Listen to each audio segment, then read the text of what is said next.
Thank you for joining me. My name is Scott Elliott. I'm the pastor here at First Congregational United Church of Christ in Mount Vernon, Ohio. We are in the season of Lent, which comes 40 days before Easter, and it's typically a time that Christians fast and reflect and study and are penitent. It's what I like to think of as a time of spiritual spring cleaning of the soul.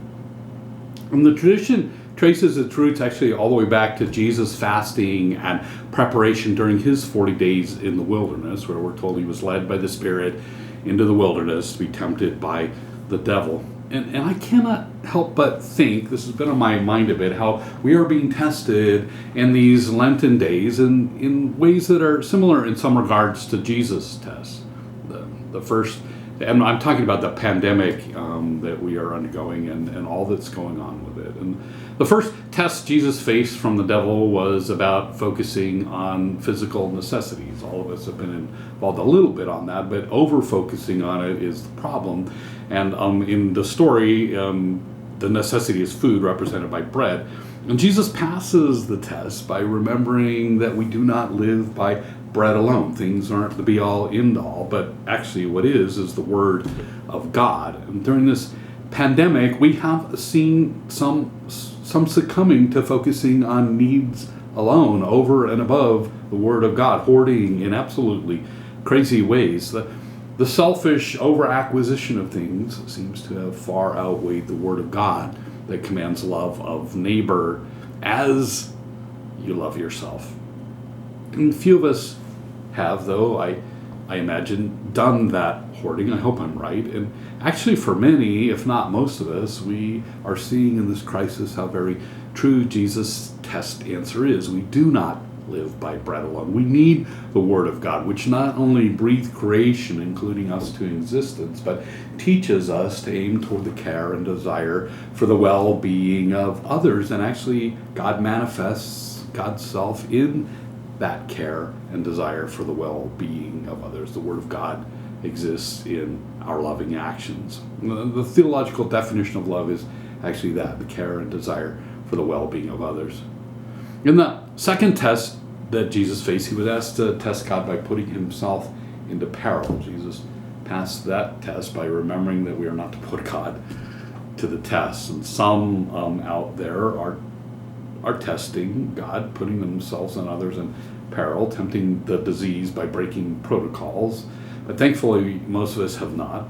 But others of us have sort of tested God a bit by fairly wondering where God is in all of that. And the answer is what I talked about in the last vlog in a little more detail, is that God is in the very incarnation in the caring acts of people in this crisis. The medical folks, the first responders, the food suppliers, truck drivers, grocery workers, the local leaders and volunteers are doing so much in so many ways to help us, but also just in our self-distancing and washing our hands and trying not to spread the disease, taking care of ourselves for sure, but also worrying about our neighbors and checking in on them too, loving our neighbors, the strangers helping each other. Lots of cool stuff's going on in that regard out there. The third and last test that Jesus faced in the wilderness was about idolatry, worshiping things besides God. And the devil asked Jesus out in the wilderness to worship him in exchange for power and all the kingdoms of the world. Jesus summarized the Shema and saying, "Away with you, Satan, for it's written, worship the Lord your God and serve God only." And that response chases the devil away and ends Jesus' testing out there. And many Christians do understand God as being love, that God is love. The Bible tells us that. And love is, as I said, the care and desire for the well-being of others. And I've been blown away by how many people out there are sticking with love as what's paramount in this time. Theists, atheists, and agnostics are focusing on love. We're almost all of us working at one level or another toward the salvation of the world. And there's great hope in that.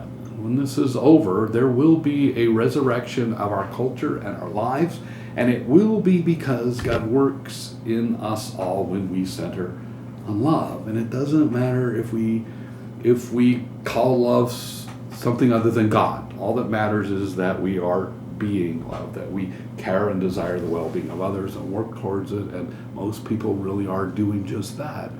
I think we're passing the tests in the time of this wilderness. So good job. Please keep at it. Hang in there. Know that you're loved and that you matter much.